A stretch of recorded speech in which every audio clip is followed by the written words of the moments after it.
I'm vlogging today. Hello. We're in the X5. How weird is this? I feel weird vlogging. I'm trying my best to try and do this stuff. I'm just about to be at the shed. I think I want to do a bit more painting today. We'll touch base on where I'm at with IVASON. Basically, today's an IVASON day. Today's an IVASON day. Lots of talking is going to be happening today, which is just, I love that. But I just want to touch base on a few things. This week, hopefully, as in tomorrow, actually, but I'm not, fingers crossed, I'm not holding anyone to anything. IVASON's motor is getting mounted in this week.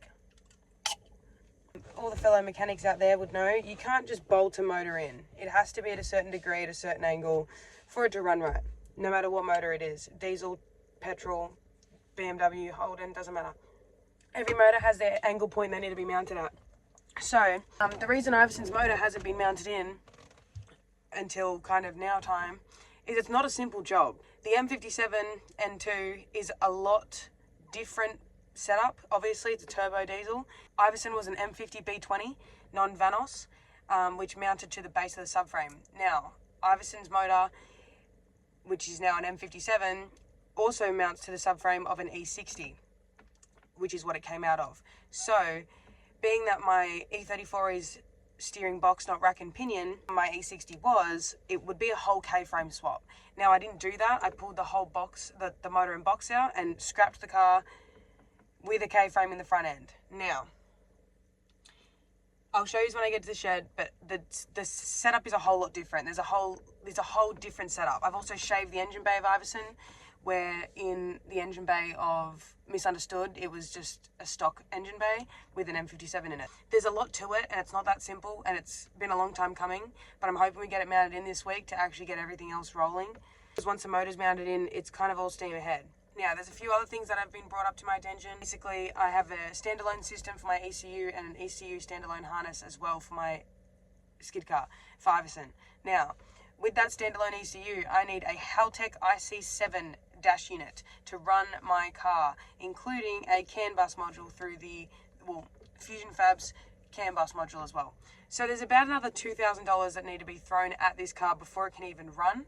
And on top of that, I have a custom sump being built in France that'll cost me about $1,500 Australian shipped to IVASON. So there's lots of roadblocks in the way, not just that, but finances is a big thing for everyone at the moment. And I'm not going to sit here and say I'm rich, but I'm trying my best to build a custom car, and I'm trying to get it done as quick as possible in the means that I do have.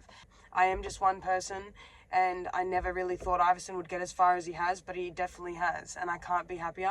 I never really thought about being in the spot I am now. So I'm pretty grateful to be in this position, whether I'm struggling at it or not. I'm always willing to learn, and I'm learning as I go every single day with this car, and I don't think I'll ever let go of it because of that. It has given me too much knowledge in that model itself. I don't care about other models. That car has taught me a lot about a BMW.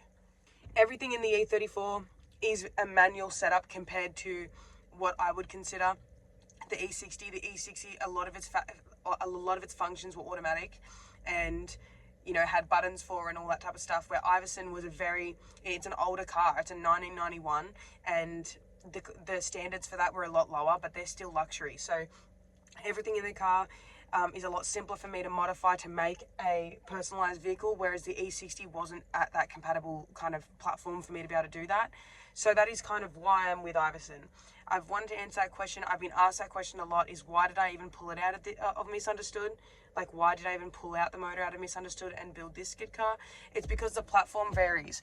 Now, the E60 platform is incredible, and I will never doubt that. I love an E60. I'd go back to an E60 all day, every day. But the platform is just not that customizable compared to an E34. Obviously, everything's a little bit simpler, yada, yada, yada. However, I'm an E-Series girl. I will always be an E-Series girl. But an E60 and an E70, all those models that are kind of after, personally, I say E46, even E46 is pushing it a little bit too technical for then me to want to outreach and source parts for that may not work and yada yada yada, because the parts on IVASON are in front of me. I can see them. They're all manual working. There's no electronics behind it. Whereas an E60, E70, there was a whole lot more factors of the electronic platform in the background. I had 2 accidents on the pad in Misunderstood. Both of them, I'm not making excuses for myself, a girl can hit a wall, trust me. Both of them were both technical issues that happened. The first time I threw an ABS light and all my whole steering locked, and I lost all power steering even though my power steering pump was intact and I had all fine power steering. But I physically couldn't steer the wheel, and it literally locked up my steering and threw me into a wall. Second time I had an incident, ABS light again threw on, and it locked up my steering, threw me left, threw me right, and I drove straight into the barrier with no brakes. So there's a lot of technical issues that occurred for me on the pad as well, which kind of brought me into the reason to kind of build IVASON in the beginning. Was I thought I could do it with an E60. I tried my best. I did everything I could. Trust me, I did everything I could. And then I went, no, I've got to commit to and go from there. So that is kind of what I've done. That's why IVASON is IVASON. Originally, I was meant to scrap IVASON. That is why IVASON looks that way. I had an incident in IVASON. I had an accident and caused a lot of damage to another car, including my car, but not that much damage if you think about it. But I stripped the car down, and I was getting ready to scrap it and rebuild IVASON into another E34 and put it back on the road as a M50B20 manual, which IVASON was factory. So I then gave up on the dream of bringing IVASON onto the street, and I want to bring him onto the pad and show everyone what a BMW can do. I wouldn't change it, to be honest, and but we're finally here, and I'll show you where I'm up to. But God, this car's taken a little bit, and I couldn't be happier with where he is and how he looks. We're getting there, and it's slowly, but it's happening. It's happening. I'm in the shed.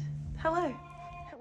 Okay, so today I've lifted the motor up higher because I don't like how it's sitting on the subframe. But I'm missing one thing from here, and it's my toolbox. The shed. IVASON's getting worked on currently. I just drained the water out of the rear tail lights on the E30 because they're full of water. And the 46 is still looking sad, as always, until I get him a guard and door, and then she'll be beautiful again. Day 3.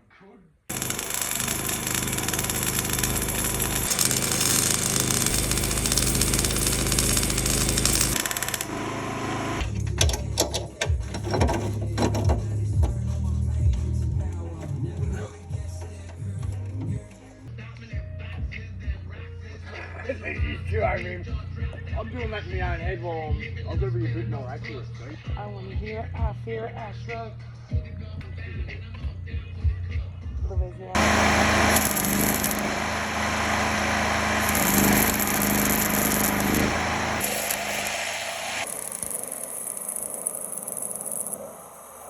Shocking for that. No, I'm happy with it. I think we pull it off and... Don't mind me tax or anything, because like it was done in the dark in the engine bay. Oh, can I say something?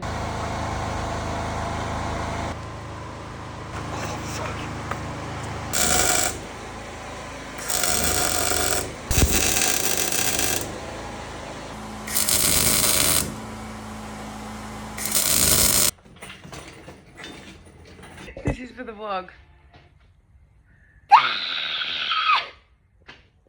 My motor's in, all by himself, We now have an M57 in an E34.